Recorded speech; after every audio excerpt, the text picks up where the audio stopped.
Բոլորիդ բարի երեկո, երկու օր առաջ մենք տեղադրեցինք մի հատ շատ հետաքրքիր վիդեո, 6 րոպե էր ընդամենը, բայց շատ կարևոր էր,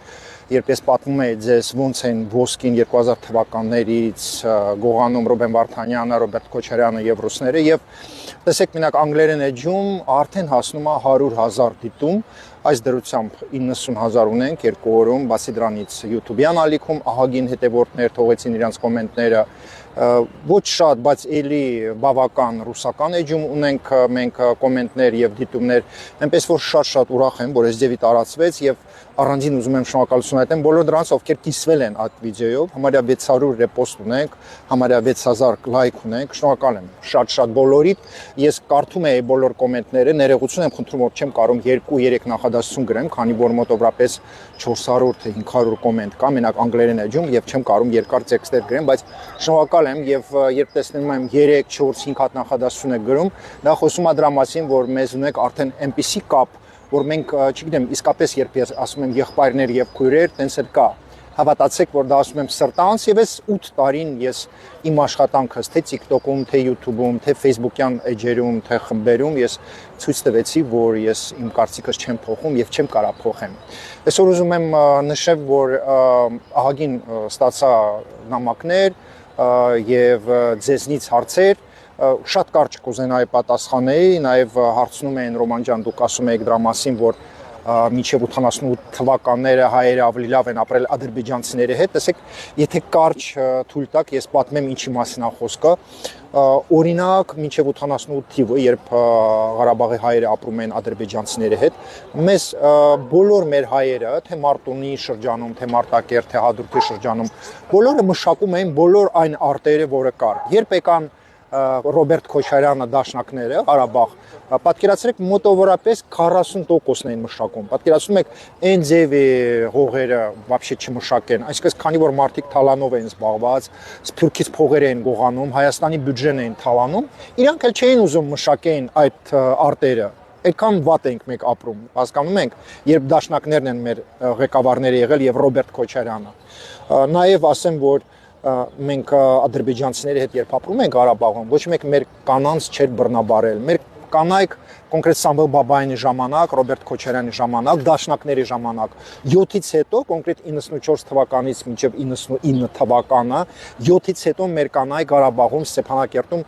սիրուն կանայք վախենում էին դուրս գան вообще հայատ, չէին թողնում իրանց, քանի որ այդ կանանց բռնում էին ավտոմобիլներով, բռնաբարում էին, իրանց ամուսիներին սպանում էին, այնպես բաներ չի եղել ադրբեջանցիների ժամանակ։ Եվ Ռոբերտ Քոչարյանի նման ուրոդը երբ դուրս է գալիս տարբեր քաղաքներում խոսում, ես ուզում եմ իմ հետևորդներս լավ լսեն, կոնկրետ ուրոդ Քոչարյանի ժամանակ մեր կանանց բռնաբարում էին հայերը, հասկանում եք։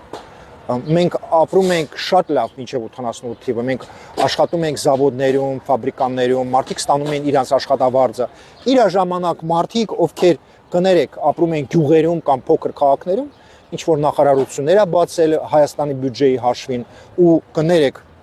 անգրագետ տղամարդը կամ անգրաբեդ կինը դարել է նախարար, նախարարի տեղակալ, հասկանում եք, մարդկանց փչացրել են, մարդկանց, այսպես ասած, իրանց ոչ իրանց սիրտը, իրանց հոգին սպանել են ու ասել են գնացեք թալանեք, գնացեք մարդկանց Սփյուռքում խաբեք, Հայաստանի բյուջեն թալանեք, ինչ որ չգիտեմ 7 շրջանում հորինել են տարբեր ծրագիրներ, թալանում են էլի Հայաստանի բյուջեն։ Այո, ամենավատ կյանքը Ղարաբաղի հայերի կյանքը եղել է դաշնակների ժամանակ եւ Քոչարյանի ժամանակ եւ դա շատ կարեւոր է դրա մասին խոսալ։ Գիտեք, այսօր ես առավոտյան երբ վերկացա շատ վատ է եղել տրամադրությունս, ինչի, քանի որ ես մտածում եմ, իսկ ով է Ռոբերտ Քոչարյանը, որ մենք շարունակում ենք խոսենք Քոչարյանի մասին, ով է Քոչարյանի նման ուրոդը, ով է ինքը, որ ընդհանրապես իրավունք ունի, իր ընտանիքը ընդհանրապես խոսա։ Գիտեք, երբ մարդ տականք է, երբ մարդ այդքան մարդ է սպանում եւ այդքան վատություն է անում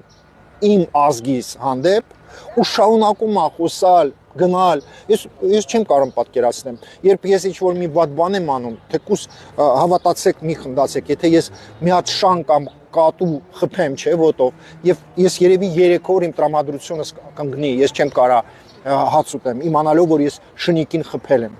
Ու մի հատ մարդ, ով այսքան մարդ է սպանել, բանտերում, մարդու գլուխ է կերել, ինքը, որ ասում հայերեն ասում են, մարդու երեսը падոշը է, падոշը այս как раз таки Քոչարյանի մասն է խոսքը, падոշի նման խոսալ նենց, իբր ինքը չի ամեն այդ վատությունը արել մեր ազգի հանդեպ, ասում եմ, այնքան ինչքան մենք վատ ենք ապրում դաշնակների ժամանակ եւ Քոչարյանի ժամանակ, մենք կյանքում այդ ձևի վատ չեք ապրել, եւ այո, ադրբեջանցիների ժամանակ մենք ազատման ենք գալիս մեր հայատներով Ղարաբաղում, մենք մեր արտերը մշակում ենք, բոլորը իրանց աշխատավարձը վախտին ստանում են եւ մենք ապրում ենք նենց ոնց ապրում են սաղ ադրբեջանցիք եւ ռուսներ եւ ուրիշ ազգի մարդիկ։ Ինչի համար ենք մենք ստեղծել այս իրավիճակը։ Այդ իրավիճակը, հա, մեր տունը քանդել է, մեր կյանքը խավարել է, ու սա փաստ է։ Հույսով եմ, որ մենք ձեզ հետ միասին նույն ձևի ոնց վերջի 8 տարին շփում ենք, կշփվենք եւ նորից շնորհակալություն եմ հայտնում բոլորիդ, ովքեր այդքան կոմենտներ են թողում եւ մեսենջերում էլ, եթե ես չեմ հասցնում նույն օրը պատասխանեմ, ներողություն, կաշխատեմ մյուս օրը պատասխանեմ, կամ էլ եթե դուք տենում եք, որ մի քանի օր ես չեմ պատասխանել, ուղղակի չեմ հասցրել այդքան մի բան։ Շնորհակալ եմ, որ դուք կաք, սիրում եմ բոլորիդ ու դա ասում եմ սրտանց։